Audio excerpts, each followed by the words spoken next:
Welcome to this episode of Mentors at Your Benchside, the podcast giving you advice, tips, and tools for getting the most out of your research. I'm Laura Grassi, and today I'll be talking to you about how we can make science more accessible.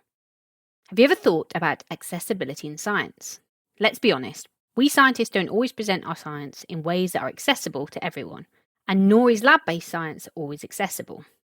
Let's explore what accessibility is and highlight how we can make science more accessible and inclusive. What is accessibility? The topic of accessibility is fraught with nuance and complexity. The word accessibility can mean different things to different people in different contexts. With this in mind, here are some definitions of the terms mentioned in this episode. Disability. Any physical or mental condition that makes it more difficult for a person to do certain activities and interact with the world around them. Impairment. A long-term limitation in a person's physical, mental, or sensory function. Accessibility. Providing an environment in which a person can do the tasks they need to do in a similar amount of time and with a similar level of effort as someone that does not have a disability. What is disability? Many aspects of everyday life are built for the mythical average person, with perfect vision, hearing, and physical ability. In reality, very few people are like this, and many people live with visible and invisible disabilities. Some conditions fluctuate while others are chronic. Vision and hearing can range from almost perfect to non-existent with a full spectrum in between. Memory and literacy levels can also vary for different reasons, including neurodiversity, poor mental health, fatigue, and stress. Physical ability also varies between individuals because of differences in mobility, dexterity, and strength. Most of us also experience temporary, for example due to illness or injury, or situational disabilities, for example, poor hearing in a noisy room or poor vision in bright sunlight. So, is the science research community accessible? Disability shouldn't limit accessibility in science, but it does.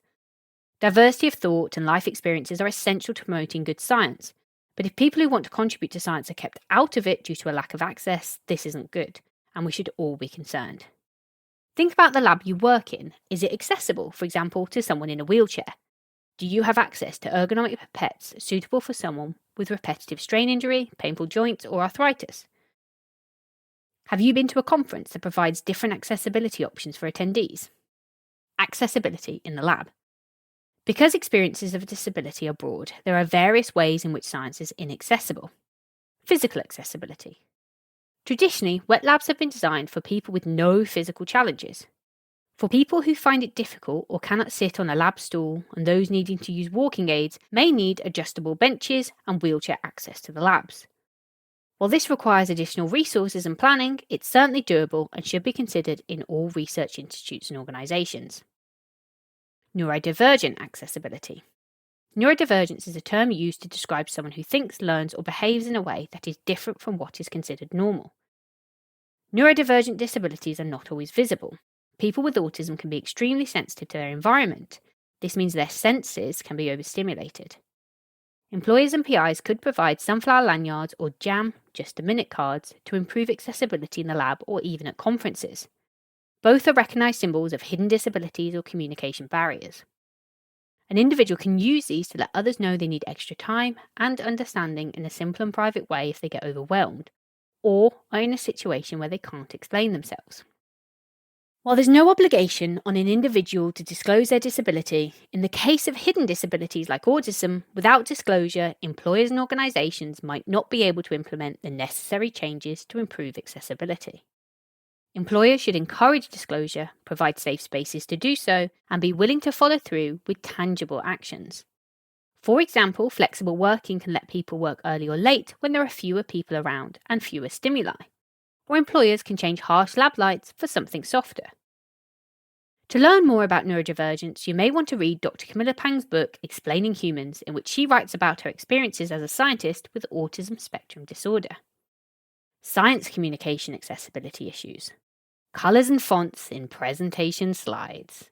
About 1 in 20 people have some form of colour blindness and cannot tell the difference between specific colours. There are different types of colour blindness, including red-green, where it's challenging to distinguish between red and green, blue-yellow, where it's challenging to distinguish between blue and green, and yellow and red, and complete colour blindness, which is rare. Therefore, it's essential to consider what colour palette you use for your figures and presentation slides. Some software, such as GraphPad Prism, now comes with several colourblind safe colour palettes. To make your data more accessible, you can check if your figures are colourblind safe, using colourblind simulators or accessible colour palettes. See the episode description for links to these tools.